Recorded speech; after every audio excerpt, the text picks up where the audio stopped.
이제 시간이 됐으니까 수업 시작하도록 하겠습니다. 일단 학생들이 저를 잘 모를 것 같아서 일단 저에 대해서 간단하게 소개를 하고 수업을 시작할게요. 우리 학생들 아마 대부분 2학년일 거예요. 미시경제학이 2학년 1학기 수업이기 때문에 2학년들이 많을 것 같은데, 저가 주로 맡은 수업은 기업금융의 이해라고 2학년 2학기 때부터 시작하는 과목. 그래서 제가 1학년 과목을 잘 안 하고 학생들이 저를 잘 모를 것 같은데, 저의 이름은 김도현입니다. 경제금융학부 소속이고, 지금 제가 이 학교에 온 지는 올해가 12년째네요. 제가 2011년에 왔거든요. 저한테는 좀 엊그저께 같은 그런 느낌인데 벌써 10년이 훌쩍 넘어갔어요. 그래서 미시경제는 제가 사실 최근에 잘 가르치지 않았어요. 제가 맨 처음 학교 왔을 때 2011년부터 한 3년 정도 했나? 미시경제를 그때 초반에 한 3년 정도 하고 그 뒤로 쭉 안 하다가 그러다가 올해부터 다시 하려고 제가 좀 원해서 미시경제, 저는 개인적으로 미시경제 되게 재밌고 좋아하거든요. 그래가지고 제가 좀 원해서 안 탔는데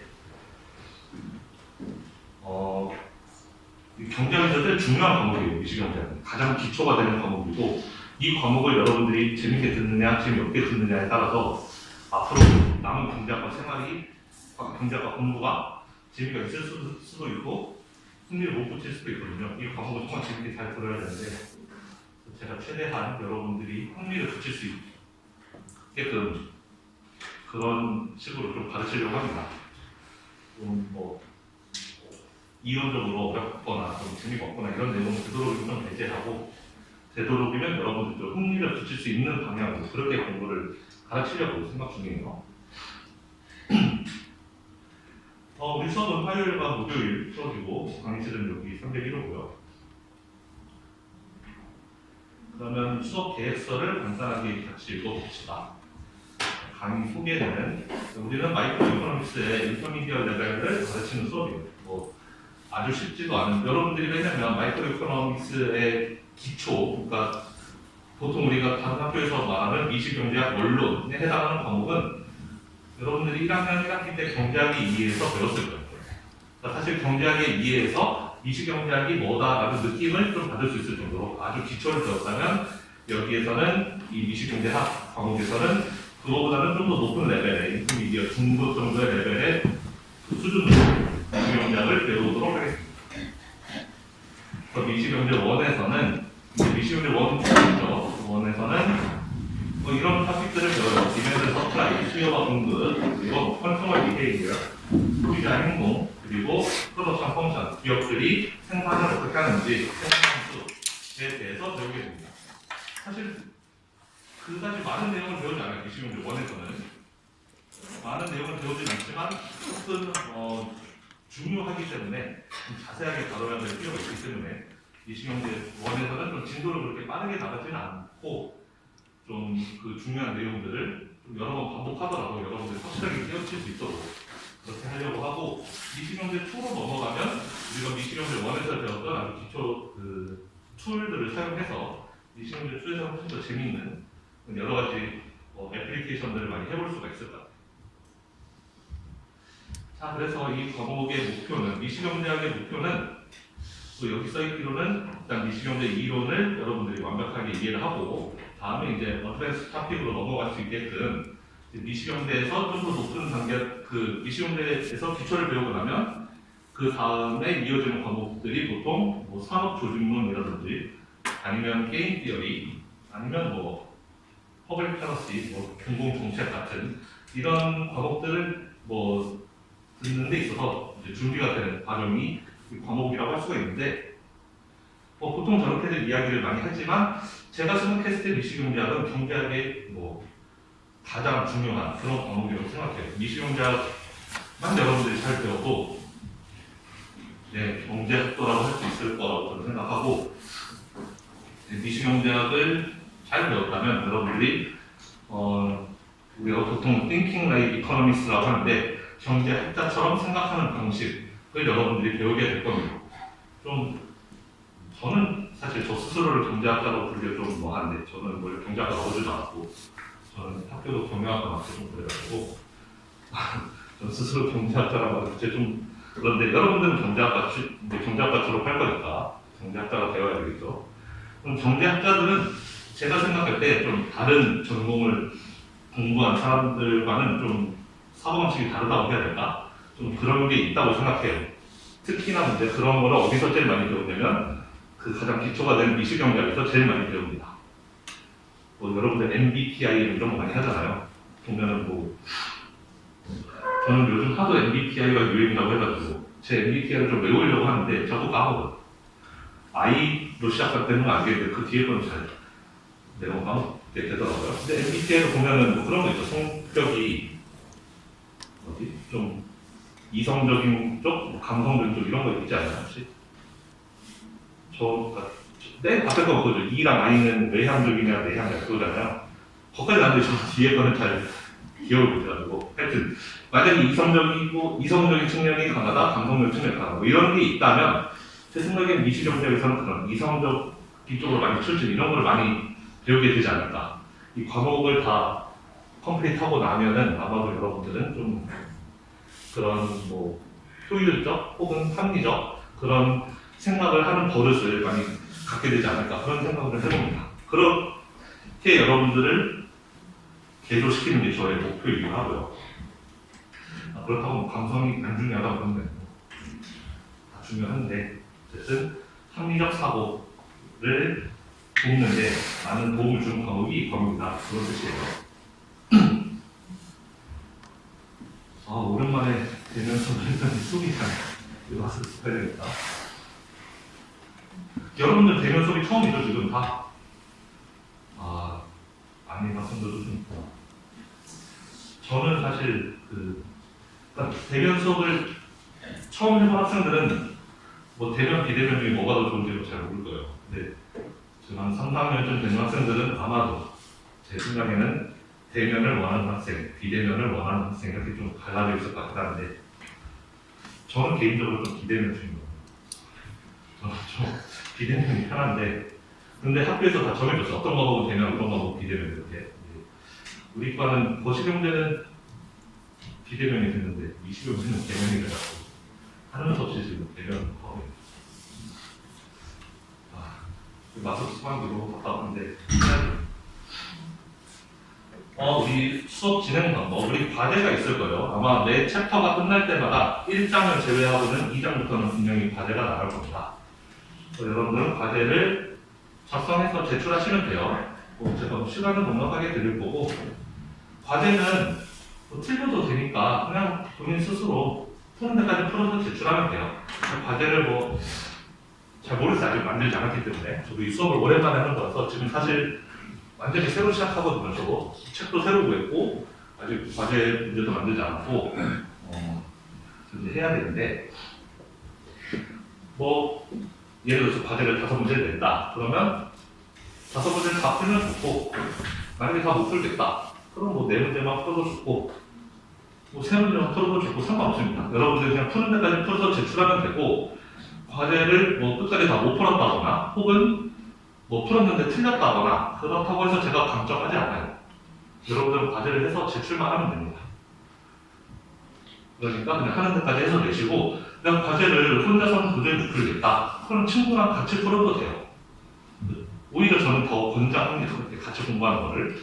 모르면 혼자서 공부하는데 모르면 둘이서 공부하면 같이 공부하다 보면 같이 의견을 나누다 보면 문제를 더 잘 풀 수도 있고 그런 수도 있으니까. 그래서 친구랑 같이 풀어도 되고 아니면 내 친구는 되게 미시문제 잘하는데 나는 좀 딸린다. 그럼 친구가 하는 거 보고 같이 해도 되고 상관없어요. 숙제는. 어쨌든 과제를 너무 잘하려고 했을 필요 없고 과제는 여러분 스스로 공부하기 위해서 하는 거니까 내 공부를 위해서 하는 거다 라고 생각하고 그냥 그 정도로 하시면 되겠습니다. 과제는 제출만 하면 제가 따로 감점하거나 그러지 않을 테니까 제출만 하면 돼요. 안 내면 안 되지만 해서 제출해야 되지만 너무 잘할 필요 없고 글씨 이쁘게 쓰고 그럴 필요 전혀 없고 본인 공부에 도움되라고 하는 거니까 저를 위해서 숙제할 필요 없다라는 뜻이에요. 그래서 과제는 제가 따로 그렇게 과제를 이용해서 평가를 한다거나 그러지 않고 과제는 제출하기만 하면 되는데 하지만 우리 성적은 이제 시험에 의해서 좀 결정이 될 겁니다. 여러분들도 좋은 학점 받고 싶을 텐데 좋은 학점 받기 위해서는 시험을 잘 봐야 될 거예요. 또 중간고사, 기말고사를 보는데 둘 중에 한 번이라도 빠지면 무조건 F를 받게 되고요. 반드시 두 번 다 시험 봐야 돼요.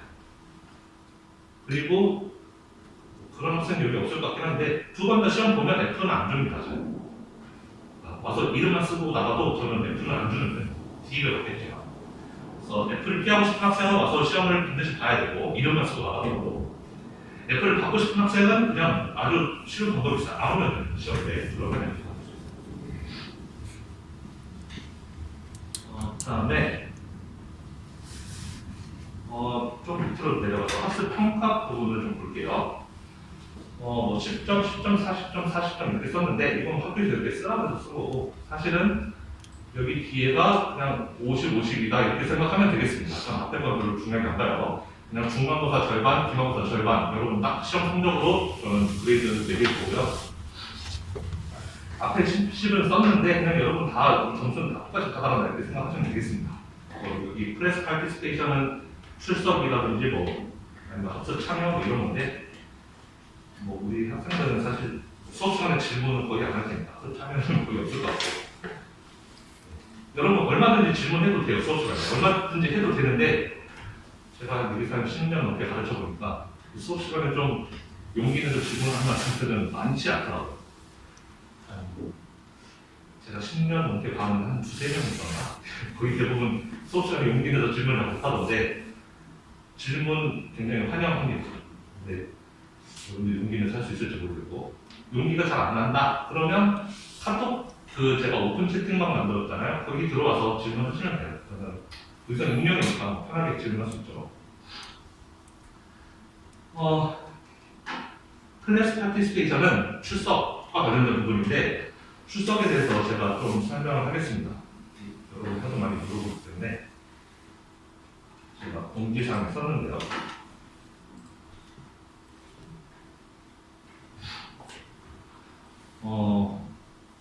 기본적으로 저는 출석에 거의 신경 안 써요. 여러분들이 학교에 오든 안 오든 저는 신경 아예 안 씁니다. 그러니까 오기 싫으면 안 와도 상관없어요. 어느 정도의 결석은 아예 신경 안 쓰고 결석을 7번까지 해도 전혀 페널티가 없어요. 그러니까 내가 학교를 오늘 갈 수가 없는 상황인데 이것 때문에 점수 깎이는 거 아니야? 교수님한테 메일 보내야지. 이런 생각 할 필요 없이 그냥 7번까지는 뭐 자유롭게 빠져도 됩니다. 그런데 그 7번이라는 게 스마트 출결 기준이 여러분 여기 들어올 때도 스마트 출결 했나요? 그거 해야 돼요. 스마트 출결. 스마트 출결 안 하면 결석인 거예요. 반드시 해야 됩니다. 스마트 출결 기준으로 결석 7회까지는 페널티가 전혀 없다. 7번 결석으로 처리되어 있어도 저는 여러분 점수를 0.1점도 깎지 않는다. 그냥 제발 저한테 메일 보내지 말라는 거예요. 출석 관련 질문, 메일 이런 거 절대 보내지 마. 제가 신경 쓰고 싶지 않기 때문에 다 만점 줄 거니까 저한테 물어보지 말고 만약에 여러분들 확진 판정을 받았거나 아니면 뭐 예비군을 가야 되거나 뭐 자가격리를 해야 되거나 집안에 중요한 일이 생겼거나 학교에 못 오는 일들이 많이 있을 거예요. 어쩔 수 없이 못 오는 일들. 다른 과목 같으면 보통 막 공인 출석에 내고 할 거예요. 저한테는 그럴 필요 없이 그냥 그 7번 중에 한 번이라고 생각하고 빠지면 된다는 거예요. 내가 만약에 확진 판정을 받아서 수업을 일주일 동안 못 나간다. 즉 2번을 못 나간다. 그럼 2번 나오지 말고 7번 중에 2번 써먹은 걸로 치면 되잖아요. 앞으로 5번 더 빠지면 되니까. 그렇죠? 우리가 보통 불가피하게 빠져야 되는 결석 횟수가 7번을 넘기는 좀 어려울 거예요. 보통은. 되도록이면 그 7회 결석 안에서 자유롭게 결석을 하시면 되겠습니다. 저희가 피치 못할 사정이 있어서 학교에 못 오든 아니면 별 사정은 없는데 그냥 괜히 기분이 안 좋아서 학교에 가기 싫든 관계없이 7번까지는 그냥 알아서 자연스럽게 자유롭게 결석하시라라는 것이고 저는 어디까지 가질 생각이 있냐면 혹시 8회 이상의 결석이 예상되더라도 스마트 출결만 해결하는 저는 신경 안 써요. 이거 좀 뭔 소리인지 잘 모를 수도 있고 여러분들이 잘 알아서 이해하시면 되겠습니다. 굳이 몸이 학교 안 와도 된다는 거예요. 스마트 출결만 여러분들이 잘 해결할 수 있으면 그럼 그만큼 여러분들이 출석에 신경 안 쓰겠다는 거예요. 그리고 정말 불가피하게 여러분들 관리를 잘못해서 스마트 출결 관리를 잘못해서 8회 이상의 결석이 기록이 됐어요. 기말고사 볼 때가 됐는데 내가 결석 9번 한 걸로 나와 있어 이미. 그러면 결석이 8회 이상 되면은 제가 성적 능력을 할 수가 없어요. 우리 학교 시스템이 그래요. 그래서 제가 7회까지를 이렇게 정해놓은 거예요. 8회 이상 결석이면 여러분들 점수 입력이 안 돼요. 그래서 그 경우에는 제가 그걸 고쳐줘야 되거든요. 여러분들 그 결석된 부분을 출석으로 제가 고쳐줘야 되는데 제가 가장 하기 싫은 일 중에 하나는 그게. 근데 만약에 그런 일이 발생했다, 어떤 학생에게 그런 일이 발생했으면 8회 이상 결석이면 원래 레슨을 받아야 정상인데 나는 진짜로 피치 못한 사람 때문에 어쩔 수 없이 8회 결석을 했다. 그런 경우에는 저한테 메일을 따로 보내서 그동안에 왜 8회 이상 결석했는지 그 증빙 자료를 저한테 보내야 돼요. 만약에 내가 코로나 확진 때문에 못 왔다, 확진되었다라는 뭐 그런 증명서 이런 거 있잖아요. 그런 걸 다 저에게 보여주면 제가 보고 정상 선정을 해서 점수를 주겠습니다. 그래서 그런 경우가 아니라면 8회 이상 결석이 아니라면 저한테는 메일 보낼 필요 없다라는 거고요. 뭐 여러분들 지금 대면서 우리 처음이라서 여러분 이상 결석 없더라 이런 걱정을 할 수도 있는데 제가 여기서 10년 넘게 수업을 받지만 8번 이상 빠지는 학생은 거의 없어요. 있다면 그 학생은 그냥 F를 각오한 학생들이고 8번 이상 빠졌는데 난 F 안 받을래 라고 하는 학생들은 아직까지 한 번도 못 봤거든요. 대부분은 그 안에서 다 해결이 되더라고요. 그래서 다시 한번 얘기하지만 저에게 출석 관련된 질문 또는 메일은 절대 하지 말아달라. 여러분들 성인이고 다 대학생이고 그런데 어른인데 이런 거로 신경 쓰지 말자서 우리는 공부를 배우러 학교 왔기 때문에 나는 공부 가르치는 사람, 여러분 배우는 사람 공부만 서로 하면 됐지 그 외에 다른 거는 좀 신경 쓰고 싶지 않아요. 그래서 출석에 대해서는 이만큼 강조했으니 여러분들이 잘 알아들어 주시기를 바랍니다.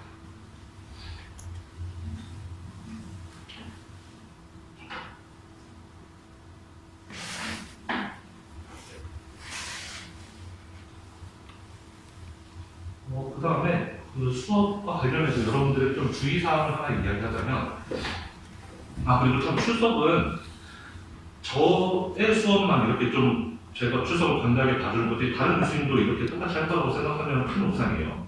과목마다 다 다른 거니까 다른 과목에서는 출석 관리 잘 해야 될 수도 있습니다. 저만 좀 약간 출석에 관련돼서는 좀 특이한 견해를 갖고 있기 때문에 저는 관대하게 보는 편인데 다른 교수님들은 저랑 똑같이 하지 않으니까 딴 데 가서도 막 7번까지 빠지고 이렇게 하면 안 돼요.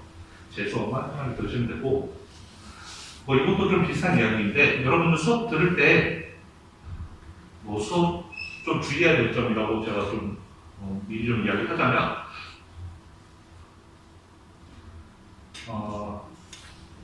수업 시간에 하면 안 되는 거 한 2가지 정도만 이야기할게요. 첫 번째 제가 수업을 하고 있는데 여러분들이 떠들면 안 돼요. 주위 사람한테 방해가 될 정도의 목소리로 떠들면 안 됩니다. 우리는 그냥 수업을 옆 사람한테 방해만 안 되면 사실 여러분들이 뭘 하든 상관없는데 큰 소리로 떠들게 되면 주위 학생들이 공부하는데 방해가 되잖아요. 그래서 그렇게 떠들면 안 되고 그리고 이거는 제 개인적으로 좀 보고 싶어 하지 않은 부분인데 엎드려서 자는 거 이거는 저가 좀 싫어합니다. 그러니까 저의 수업이 너무 지루해서 잠이 너무 와요. 잠이 막 쏟아져서 막 꾸벅꾸벅 조는 거는 그건 어쩔 수 없죠. 사실 제 잘못이기도 하고 그런 거는 그렇게 된다면 그건 제가 반성해야 될 부분인데 그게 아니라 나는 이 수업을 아예 들을 의지가 없다. 그러면서 엎드려서 자고 있으면은 저는 그럴 거면 학교 안 왔으면 좋겠어요. 아까 결석 7회까지 준다고 써놨잖아요. 스마트 슈를 찍고 나가서 자면 되죠. 그런 경우에 그렇게 자고 싶다 나는 수업을 절대로 듣지 않고 자야 되겠다 라고 생각하는 학생들은 여기서 주무시지 말고 딴 데 가서 주무시면 되겠습니다. 그 정도만 아니라면 다른 것들은 여러분들 자유롭게 좀 편안한 자세로 들어도 수업을 들어도 돼요. 예를 들면 내가 뭐 점심을 못 먹어서 배가 고프다 그러면 뭐 빵이랑 음료수 정도는 사와서 먹으면서 수업 들어도 저는 전혀 개의치 않고 뭐가 있을까? 예를 들어서 급한 용무로 전화를 해야 돼요. 그러면 조용히 뒤로 나가서 전화하시면 됩니다. 밖에 나가서 조용히 다른 학생들 크게 방해되지 않는 선에서 조용히 나가서 그냥 전화 받고 오면 돼요. 그리고 내가 폰게임을 하고 싶다 하세요. 그냥 해도 되는데 소리만 끄고 하시면 됩니다. 그러니까 좀 편하게 들으세요, 수업을. 뭐 경직된 자세로 수업 들을 필요 없고, 어차피 우리 공부하는 게 제일 중요한 거니까, 그냥 여러분들이 최대한 편한 자세로 공부하는 데 가장 좋은, 편안한 자세로 그렇게 수업을 들어주시면 되겠습니다. 그리고 과제 시점이 있는데, 과제는 여러분들 과제를 얼마나 잘했는지 못했는지는 제가 보지 않는다. 다만 과제를 제출하지 않았으면 그 경우에는 제가 페널티를 줄 수도 있고요. 그 외에는 중간 기말로 그 성적을 매길 거예요. 그러면 우리 책에 대해서 이야기하겠습니다. 이 교과서를 고를 때 제가 좀 심사숙고를 많이 했어요, 사실. 제가 예전에 쓰던 미시경제학 책이 있었는데 그 책을 과감하게 버리고 다른 책을 이번에 선택했거든요. 저는 좀 책을 남들이 안 쓰는 책을 좀 쓰는 편이라서 여러분들한테 살짝 미안할 수도 있는데 제가 생각했을 때 가장 최선이라고 생각해서 저는 이 책을 골랐습니다. 이 책은 불스기, 레빗, 사이버슨이라는 사람들이 쓴 마이크로 이코노믹스라는 책인데, 근데 당연히 번역판이 있어요. 번역본이 있으니까 여러분들은 영어로 보고 싶은 경우가 아니라면, 한국어로 보고 싶다면 그냥 이 번역본을 사시면 됩니다. 번역본은 책이 이렇게 생겼어요. 이렇게 살벌하게 칼이 보시는데, 네. 이 미시경제학 책을 제가 골랐고, 사실 많이 안 쓰는 책이에요, 이 책은. 아마 미국에서도 많이 안 써주고 한국에서도 제 생각에는 저 말고 쓰는 사람들이 많이 없을 것 같긴 한데, 제가 이 책을 보는 이유는 좀 재미있는, 흥미있는 내용들이 많아서 좀 이 책을 골랐어요. 미시경제학이 이론을 배우는데 굉장히 집중되어 있는 그런 책들이 많은 반면에 이 책은 좀 이론 설명도 있지만 그 이론이 우리 실제 세계에서 여러분들 많이 쓰는 리얼 월드에서 어떻게 적용되는지 그런 사례들을 많이 이야기하고 있거든요. 여러분들이 정말 재밌게 읽을 수 있는 책이라고 생각해서 저는 이 책을 골랐습니다. 어렵지 않은 책이고, 여러분들이 만약에 수학에 대해서 굉장히 두려움이 많다. 그럼 이 책은 어떻게 보면 좀 그런 면에서는 좋은 선택이 될 수도 있는 책이고,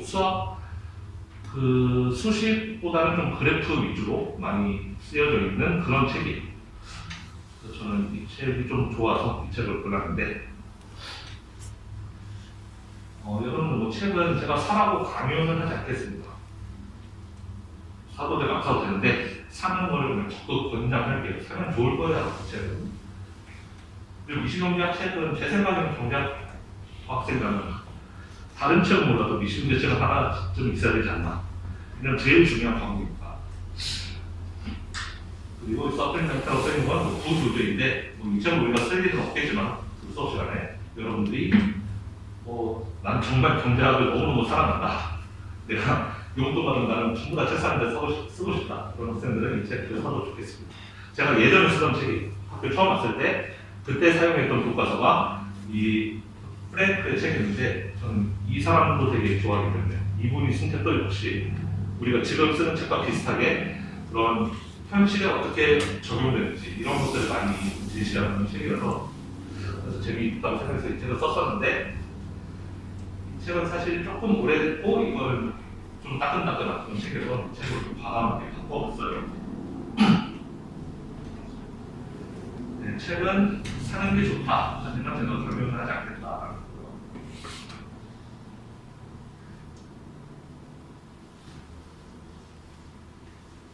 그러면 간단하게 우리가 16주 동안 무슨 내용을 배웠는지 한번 보겠습니다.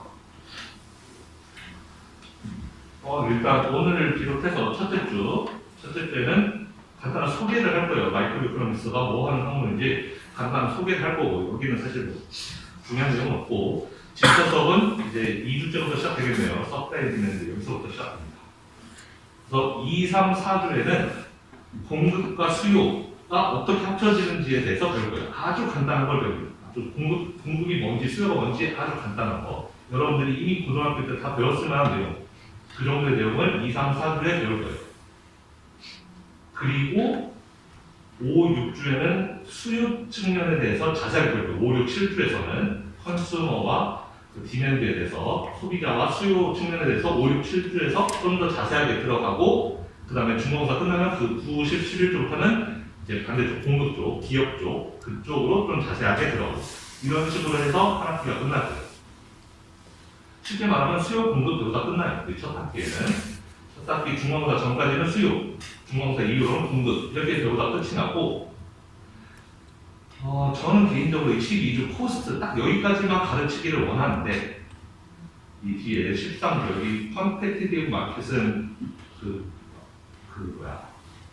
경쟁 시장입니다. 완전 경쟁 뭐 이런 건데 이 뒷부분은 사실 저는 미시온제 2로 넘기고 싶은 마음이 개인적으로 큰데 다른 교수님들이 다 여기까지 가르치더라고요. 그래서 저도 어쩔 수 없이 여러분들 미시 2를 저 말고 다른 교수님한테 들을 수도 있으니까 그래서 여기까지 하는 걸로 일단 해놨어요. 만약에 미시를 저 혼자 가르치라고 하면 저는 코스까지만 하고 끊을 것 같은데 네, 어쨌든 여기까지 넣었습니다. 그래서 이렇게 한 학기가 진행될 것 같아요. 여러분들 질문 있으면 언제든지 질문해 주세요. 손 들고 질문하시면 됩니다. 아니면 카톡으로 질문하셔도 되고요. 그리고 그럴 일은 보통 별로 없는데 혹시나 저를 개인적으로 찾아보고 싶은 학생들, 연담을 하고 싶다거나 아니면은 카톡으로는 좀 답이 충분하지 않다. 나는 직접 대면을 해서 답을 드려야 되겠다 하는 학생들은 저한테 찾아오시면 되는데 여기 오피서가 있긴 할 텐데 저는 그런 거 신경 쓰지 않고 여러분들 아무 때나 저를 찾아오시면 됩니다. 그래서 여기 전화번호 있을 거예요.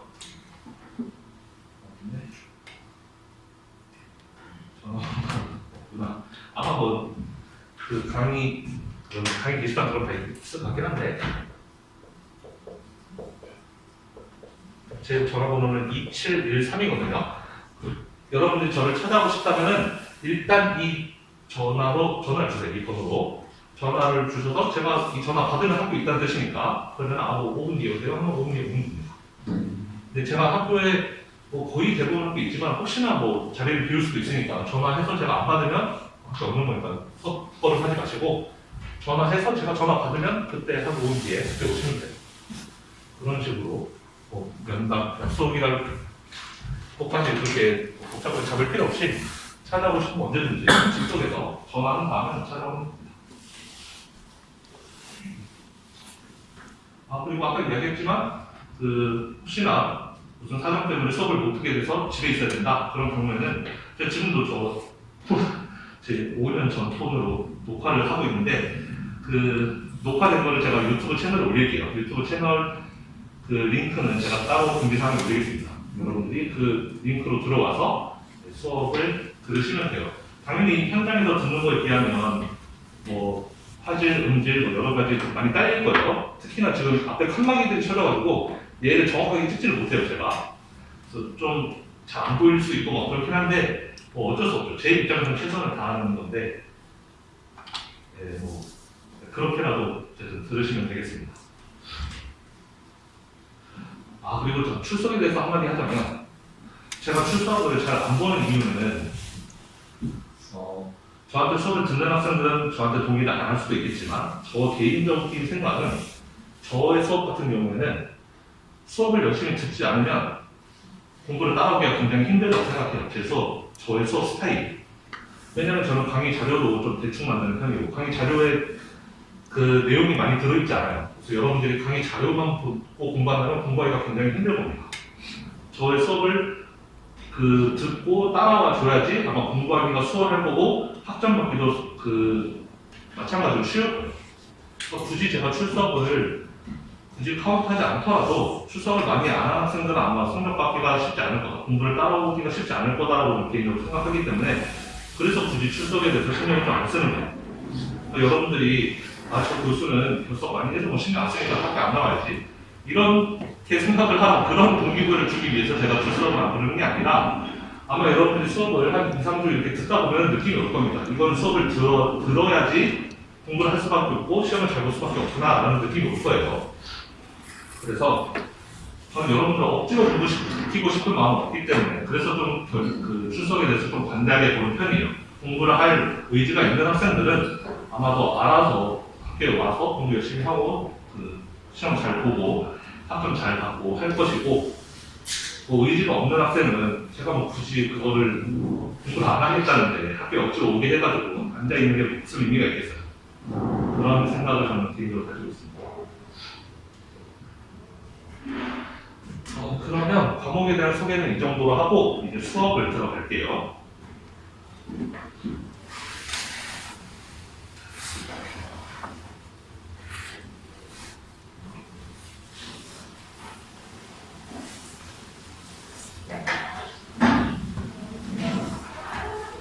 여러분 분명히 제 생각보다는 학생들이 많이 왔는데 이거를 미시간을 중간에 3개가 있었는데 4개인가 여러 개 있었는데 생각보다는 학생들이 많이 와가지고 좀 놀랐습니다. 제가 미시간을 굉장히 오랜만에 하는 거라서 아마 어떤 뭐 대파나 이런 데 제가 강의평이 없을 텐데 그래도 이렇게 많이 왜 이렇게 많이 왔는지 모르겠어요. 아마 첫 시간 끝나면 안 나갈 수도 있을 것 같긴 한데 혹시나 주변에 수강신청 그런 학생 없을 것 같긴 한데 혹시나 제 수업을 듣고 싶은데 수강신청 실패해가지고 못 듣는 학생 있다면 저한테 따로 메일 보내라고 하세요. 그럼 제가 수업을 열어줄 수도 있을 것 같아요. 자, 그러면 1장 수업을 나가도록 하겠습니다. 1장 뭐 금방 끝나요. 이 책에서는 모험이라고 했네요. 마이크로 이코노믹스로 뭐 모험을 떠나보자 이거죠.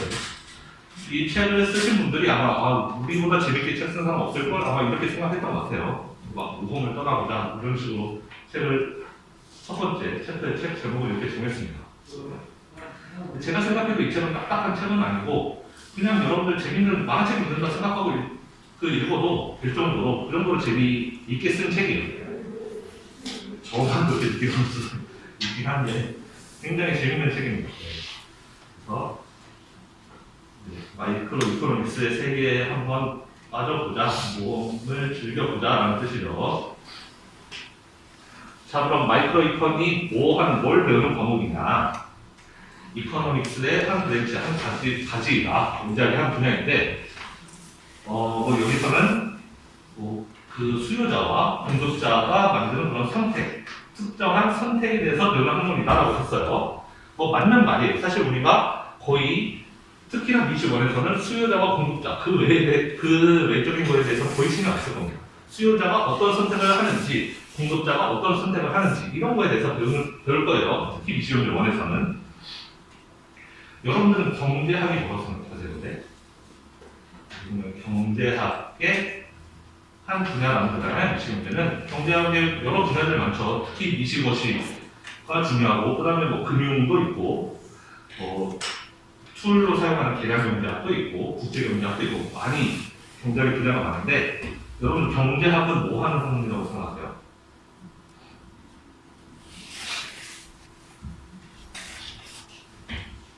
여러분들 경제학과 좋아서 온 거 맞죠?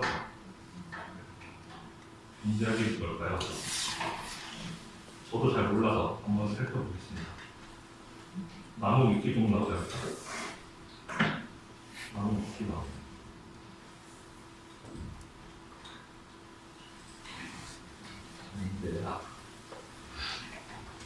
뭐라고 써있나 보죠?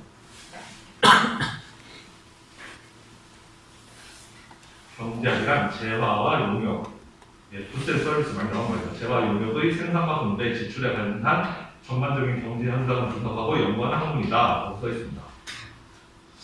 틀린 말은 아닌데 제가 생각하는 경제학의 결정은 저는 경제학 이런 거라고 생각해요. 여기 써있는 말 거의 다 맞는 말인데 제가 생각하는 건 여기까지 아주 동일한 말이에요. 여 앞에 붙여서 사회까지 붙여서 사회 현상을 분석하고 연구하는 학문이 저는 경제학이라고 생각하거든요. 쉽게 생각하면 우리 주변에 벌어지는 모든 사회 현상을 설명하는 게 저는 경제학의 목표, 경제학의 존재의 의의라고 생각합니다. 그건 저의 개인적인 생각이고 다른 사람의 생각이 다를 수도 있는데 제가 한 20년 정도 공부하고 경제학이라는 학문이 주로 뭘 하는가 이 경제학 필드 안에서 살펴보면 경제학이 안 다루는 분야는 없다고 생각해요.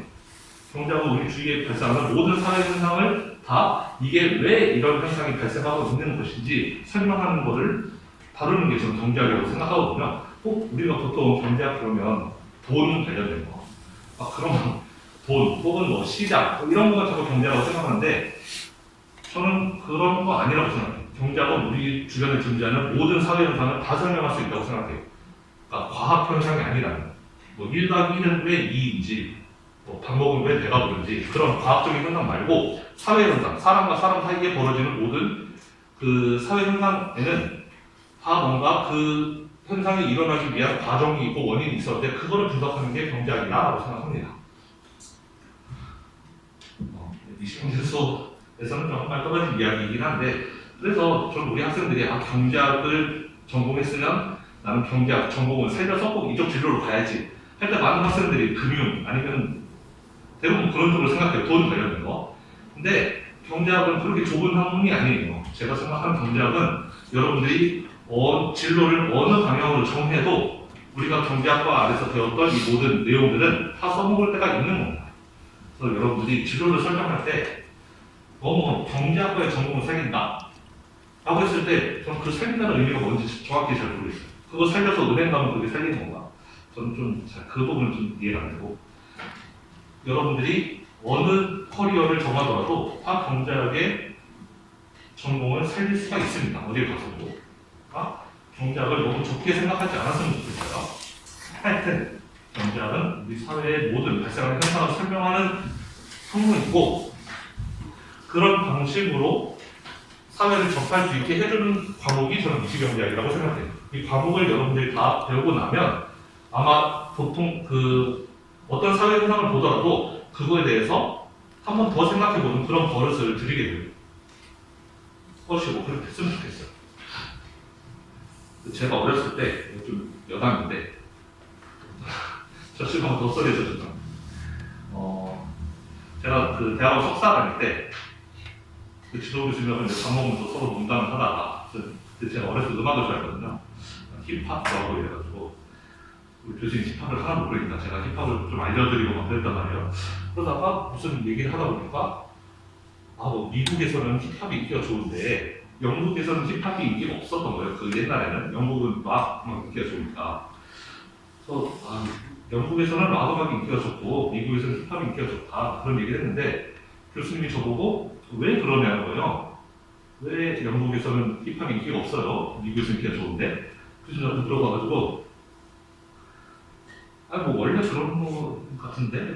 저한테 그냥 원래 그런 거예요. 원래 힙합이 미국 음악이고 그럴 때 교수님이 그 전까지 밥 잘 먹고 이렇게 잘 웃으시면서 얘기하다가 살짝 정색을 하시면서 세상에 그냥 원래부터 그런 건 없다고. 그래서 경제학자라면 항상 모든 사회 현상에 대해서 이렇게 왜 그런가에 대해서 생각을 할 준비가 되어 있어야지 그냥 원래부터 그랬습니다. 그런 식의 답은 경제학자로서 좀 표현하기가 어려울 텐데 그렇게 이야기를 하시더라고요. 저는 좀 충격을 받았거든요. 그 전까지 그냥 저는 경영학과 나왔는데 경영학과에서도 경제학과 배우죠. 그냥 어렸을 때 공부할 때는 입시문제에서 내주는 문제 풀고 뭐 산수 풀고 이런 게 경제학인 줄로만 알았었어요. 사실 학부 다닐 때는. 근데 대학원 가서 교수님이 이제 이야기를 하시는데 좀 약간 망치로 데 맞은 느낌이랄까. 경제학이라는 게 이게 모든 현상을 다 설명할 수 있어야 되는 그런 학문의 경제학이구나 라는 걸 그때 처음 알았고 저는 이제 대학원 가서 그걸 처음 알았는데 여러분들은 좀 미리 학부 2학년 때부터 알면 좋을 것 같아서 그래서 이야기해줬습니다.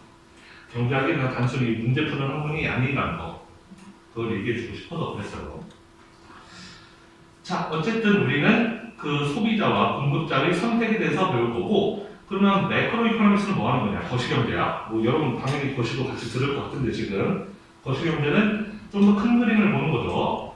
우리가 미시경제에서는 수요자들은 어떤 선택을 하는지 공급자들은 어떤 선택을 하는지 이런 걸 본다면 그러면 거시경제에서는 그런 선택 하나하나가 다 모이면 이 전체 시장은 어떻게 돌아가는가 그거를 큰 그림으로 바라보는 게 거시경제다.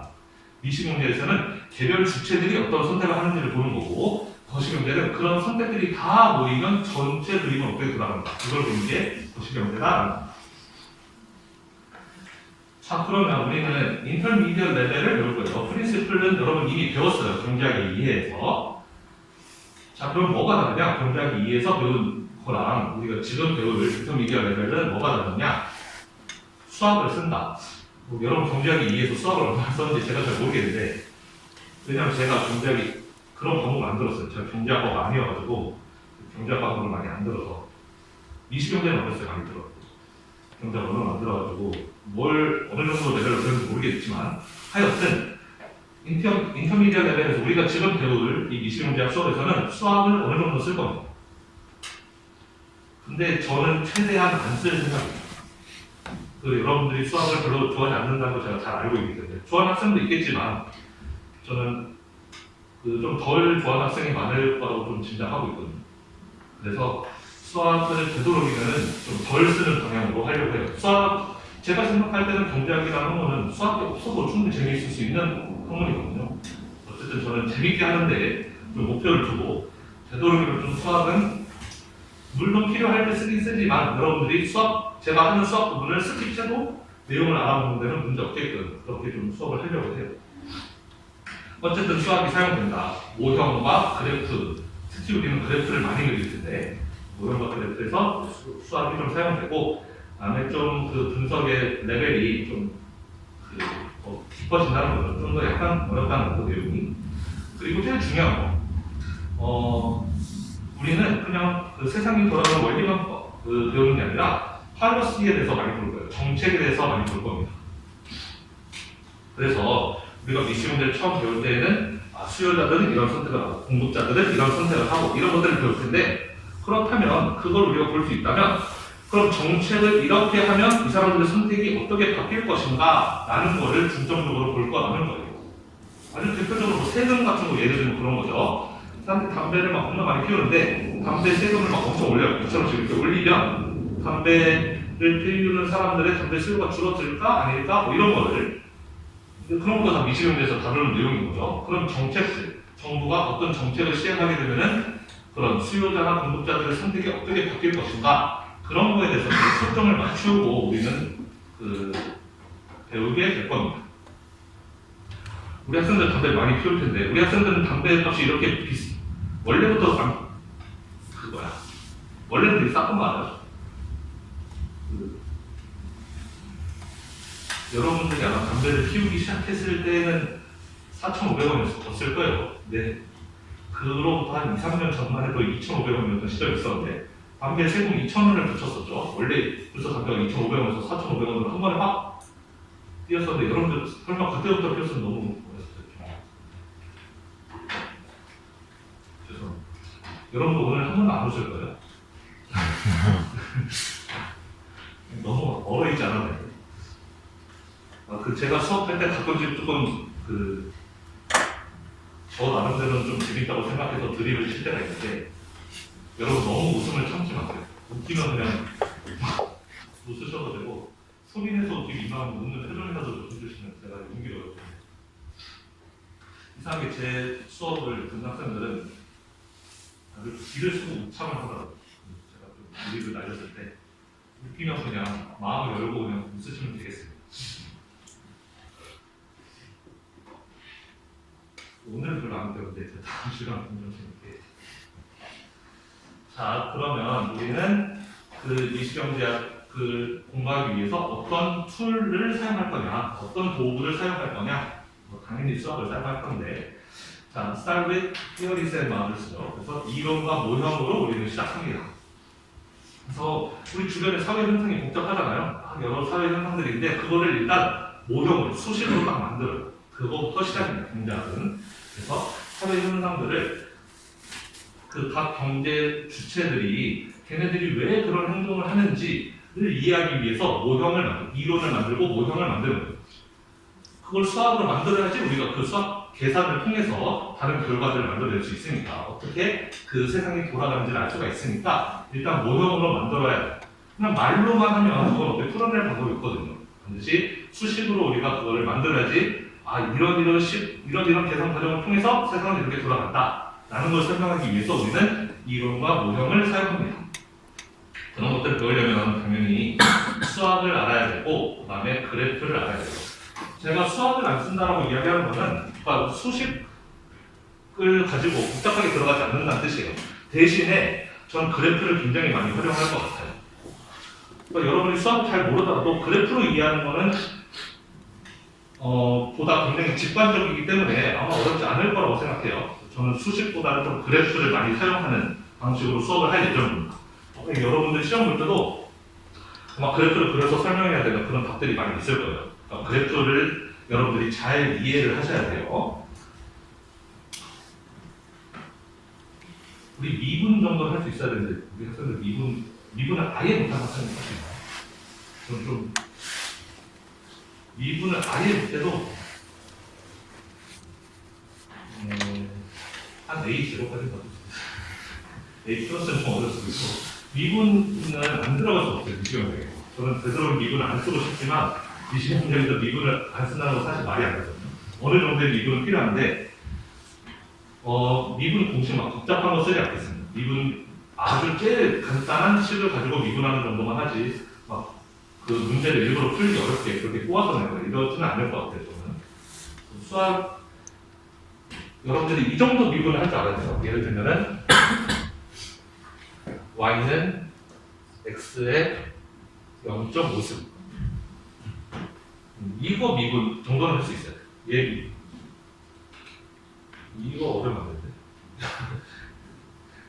이거는 미분하면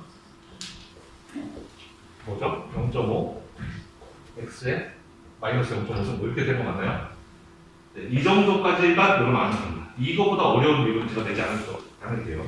이 정도 수준의 미분이면 충분하다라는 그 외에는 그래프로 주로 설명하게 될 것이고 자, 그래서 우리는 이것들을 활용해서 이제 진짜 중요한 거는 사실 이론 만들고 모형 만들고 이게 중요한 게 아니라 이걸 만들어 놓고 실제 사람과 그 기업들이 어떻게 행동하는지 실생활에서 어떻게 활동을 하고 어떤 행동을 하는지 그거를 살펴보는 게 중요하겠죠. 그래서 미시경제의 핵심은 바로 이 부분이에요. 티어리와 이론과 티어리와 리얼 월드 사이의 인터랙션을 보는 게 중요한 겁니다. 얘는 우리가 수업 시간에 배우는 이론과 이론이 실제 우리 실생활에서 실제 사회에서 어떻게 적용되는지 그거를 살펴보는 게 이 미시경제의 핵심이라고 할 수가 있겠습니다.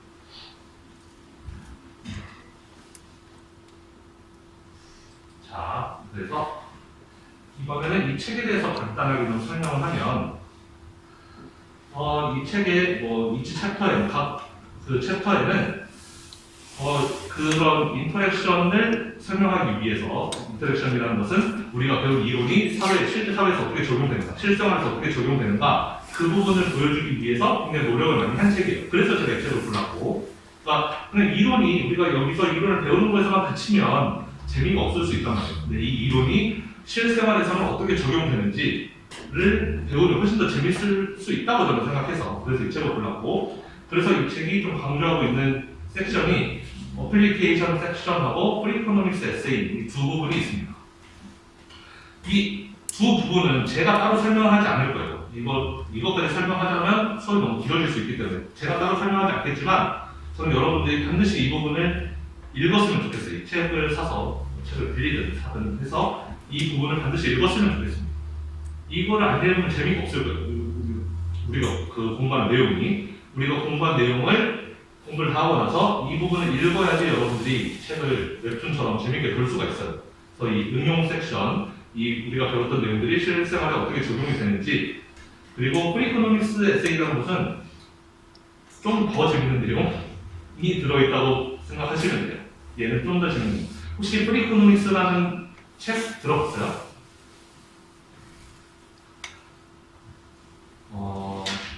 이게 한 10년 전에는 엄청 유행했던 책이거든요. 지금은 좀 여러분들 잘 모르는 것 같은 느낌인데 10년 전에는 어마어마한 베스트셀러였어요. 모든 경제학도들 이 책 다 읽었을 거야. 그리고 지금 읽어도 재밌어요. 여러분들이 도서관에서 빌려서 보든지 아니면 서점에서 사서 한번 보십시오. 이 책은 제가 생각할 때는 경제학을 배우는 학생이면 책 한 권 정도는 사도 나쁘지 않다. 내가 영어로 읽어서 그런가? 한국말로는 괴짜 경제학이래. 들어봤어요? 괴짜 경제학이라는 책입니다.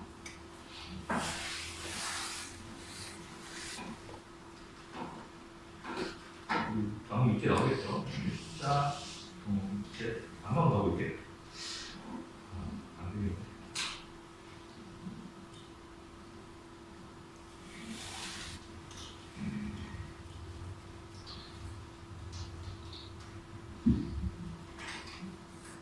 네, 이런 책이고요.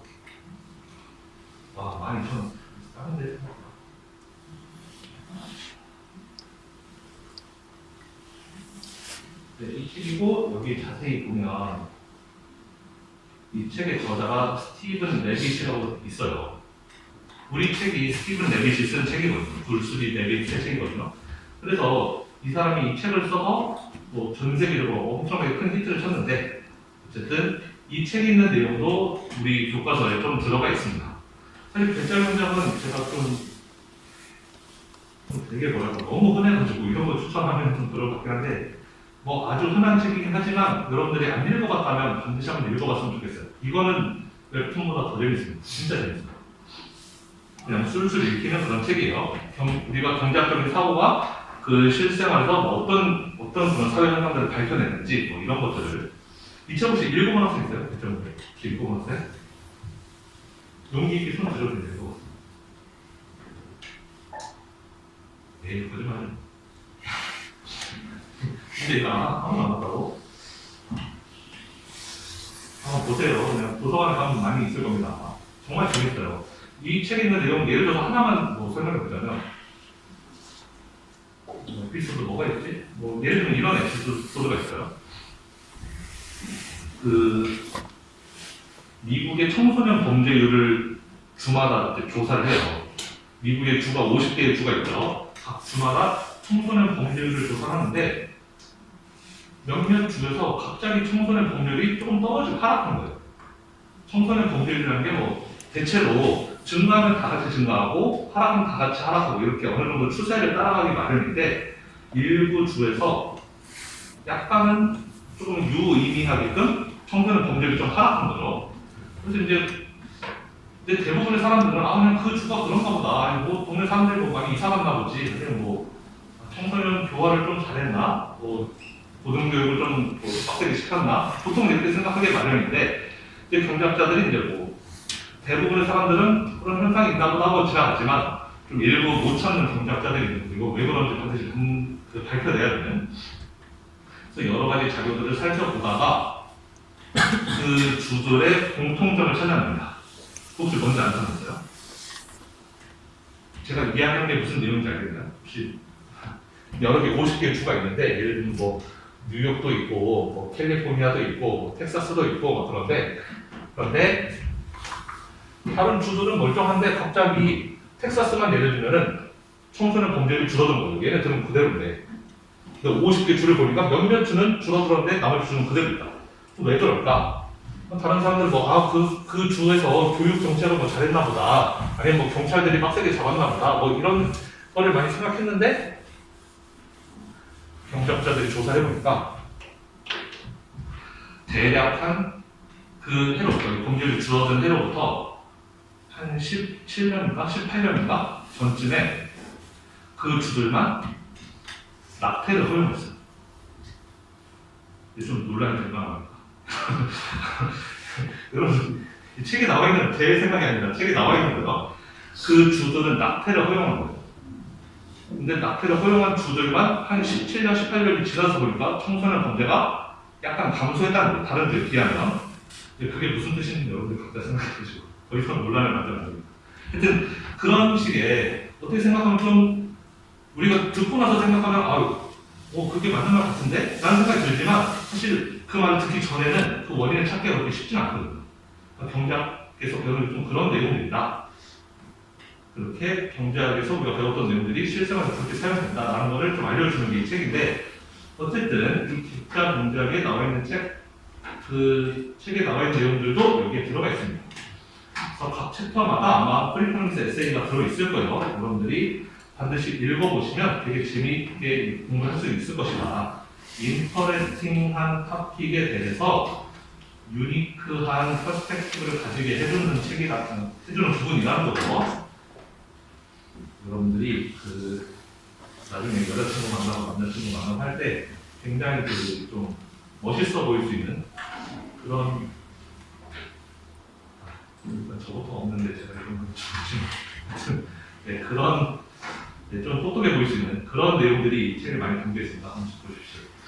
자, 그래서 이 책은 대단히 자신감이 넘쳐요. 그래서 펀 비긴이라며 이제 드디어 펀을 시작해보자, 재밌게 해보자 하는 건데 아마도 여러분들이 이 마이크로 이코노믹스 코र्스 끝날 때쯤이 되면 not only be able to think like an economist. 그래서 경제학자처럼 생각하게 될 것이다. 그건 당연한 것이고 그 다음에 그렇게 생각하는 게 얼마나 유스풀한 건지를 알게 될 것이다. 제 생각에는 미시경제학의 목표는 저는 이거라고 생각해요. 경제학자처럼 생각하는 thinking like economist가 되는 게 저는 제일 중요한 거라고 생각하거든요. 여러분들이 이렇게 되게끔 가르치는 게 저의 목표가 되겠습니다. 자, 그러면 이 책에서 어떤 토픽들이 있는지 간단히 살펴보고 오늘 수업 끝낼게요. 자, 일단 우리가 1학기 내내 배우게 될 내용이 Consumer and Producer의 디시전이에요. 결국 소비자들과 공급자들이 어떤 의사결정을 내리는가, 어떤 선택을 하는가에 대해서 배운다는 거죠. 그래서 서플라이와 디맨드에 대해서 배웁니다. 공급과 수요에 대해서 배우고 우리는 수요자들의 선호가 그리고 공급자들의 선택이 어떻게 시장에서 가격과 수요량을 결정하는지를 배울 거예요. 사실 여러분들 다 중고등학교 때 배웠을 거예요, 내용들을. 그걸 다 배웠다는 건 아는데 그거를 조금 더 높은 레벨의 수학을 가지고 설명을 할 겁니다. 자, 그 다음에 이제 그 수요와 공급이 시장에서 가격과 수량을 어떻게 결정하는지를 본 다음에는 그 다음에는 컨슈머 비헤이비어 따로 그리고 프로듀서 비헤이비어를 따로 볼 거예요. 수요자 따로 공급자 따로 이렇게 수요 공급을 따로 보겠다는 거죠. 좀 더 자세하게. 거기까지 배우는 게 제가 볼 때는 미시 1에서 끝내야 될 부분인데 근데 보통의 미시 문제 그 과목은 꼭 1학기 때 여기까지 하더라고요. 여기까지. 그래서 이 다음 부분으로 이어지면 이제 마켓 서플라이. 그래서 시장의 공급인데 여기서 배우는 내용은 시장의 구조라고 해야 되나?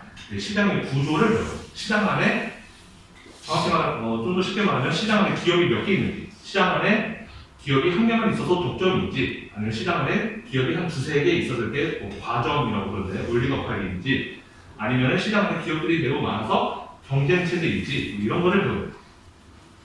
그래서 퍼펙트 컴피티션은 완전 경쟁이라는 뜻인데 여기까지 보통 배우더라고요. 미시 1에서. 그래서 저도 여기까지 나가려고 해요. 원래는 딱 여기까지 끝나면 딱 좋은 것 같은데 여기까지 하고 여기 2학기 때 하면 딱 좋을 것 같은데 보통 여기까지 나가더라고요. 그래서 저도 여기까지 하려고 하고 그 다음에 여기까지 퍼펙트 컴피티션까지 하면 다음 학기로 넘어가서 미시 2에서는 바로 내용이 이어져서 독점과 과점에 대해서 배웁니다. 저는 개인적으로 이 부분이 제일 재밌었어요. 시험 배울 때. 저는 제일 재밌었던 부분이 이 부분이었던 것 같은데 이거에 대해서 자세하게 배우고 그러면 2학기 때 또 시간이 남으니까 이제 Beyond the Basics 좀 우리가 배웠던 이제 기본들을 좀 뛰어넘어서 그러면 다양하게 응용될 수 있는 분야에 대해서 배웁니다. 그래서 인풋 마켓에 대해서도 배우고 인풋 마켓이라는 것은 우리가 회사를 운영하려면 생산 활동을 하려면은 생산할 때 요소들이 필요해요. 일반적으로 우리는 그거를 자본과 노동이라고 부릅니다. 생산의 2요소 노동과 자본. 아마 여러분들 어렸을 때 다 배웠을 거예요. 그래서 바로 걔네들이 인풋이에요. 자본과 노동. 그 자본과 노동을 어떻게 배분해야 될 것인가 이런 것도 배우고 리스크 앤 언설튼티는 불확실성, 위험과 불확실성이죠. 이것과 관련해서는 뭐 금융 쪽의 내용이 살짝 들어가는데 금융과 보험 쪽의 내용이 좀 들어갑니다. 그 다음에 일반 균형, 제너럴 이퀄리브리엄. 그래서 이거는 시장과 시장의 결합을 보는 그런 내용이고 그 다음에 에이시메트릭 인포메이션은 불균형 정보의 불균형이라고 해석할 수가 있겠죠. 너와 내가 가진 정보가 서로 다른 경우에 어떤 일이 발생하는지. 여러분 뭐 당근 마켓 이런 거 많이 가잖아요. 당근 마켓에서 내가 뭘 쓰려고 해. 내가 원피스 하나 사고 싶은데 그럴 때 정보의 에이시메트릭 인포메이션이 무조건 존재하죠. 내가 원피스를 사고 싶은데 원피스를 파는 사람은 그 원피스의 역사에 대해서 다 알고 있을 거 아니에요. 내가 이거를 몇 번 입었고 몇 번 빨았고 다 알 거 아니에요. 사는 사람 입장에서는 그 사진 보고 아는 것밖에 없잖아요. 자세하게 알 수가 없죠. 정보를 충분하게 알 수가 없어요. 사는 사람과 파는 사람, 수요자 공급자가 서로 인포메이션이 시메트릭하지 않은 거. 여기 시메트릭이면은 균형이라는 뜻이고 양쪽이 너랑 나랑 똑같다는 뜻이고 앞에 A가 붙어서 어시메트릭이 되면은 서로 불균형이라는 뜻입니다. 그래서 정보가 이렇게 서로 다른 경우에 이런 경우에는 시장이 어떻게 왜곡될 수 있는가 이런 걸 배우고 그 다음에 엑스터널리티, 외부 효과죠. 외부 효과에 대해서도 배우고 예를 들면 나는 학교 외부 효과 할 때 항상 나오는 게 담배인데 간접 흡연 이런 게 외부 효과에서 제일 많이 나오는 예거든요. 그래서 나는 깨끗한 거리를 다니고 싶은데 주변에 흡연자들이 있는 경우에 그거를 어떻게 그런 걸 외부 효과라고 하는데 어떻게 중재할 수 있는가 뭐 이런 내용들을 배우고 마지막으로 비헤이비어럴 이코노미스트 행동 경제학이라는 걸 배웁니다. 최근에 가장 각광받고 있는 제가 볼때 한 20년 전부터는 제일 주목받고 있는 학문이 바로 이 행동 경제학이 아닌가 싶어요.